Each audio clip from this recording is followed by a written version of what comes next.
Кім қарыз кредиттен қатты қиналып жүр, қаржылық қиын жағдайда жүр.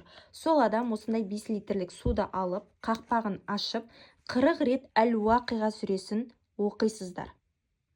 Енді 40 рет тым ауыр болатын болса, жоқ дегенде күніне 7 реттен, кемі 7 реттен оқып, осы судан ішіп жүріңіздер. Енді ақша аспаннан жаумайды.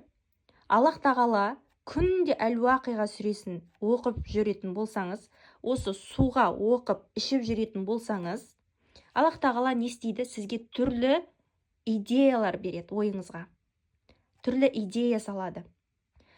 Неше түрлі мүмкіндіктер жібереді. Ол адамдар арқылы болсын, әлеуметтік желіде көріп қалуыңыз мүмкін. Сол мүмкіндіктерді пайдалану арқылы сізге ақша келе бастайды.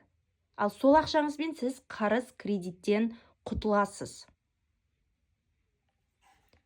Жасап көріңіздер, күнде әл-уақиға сүресін үзбей оқыңыздар, суға оқып ішіп жүріңіздер.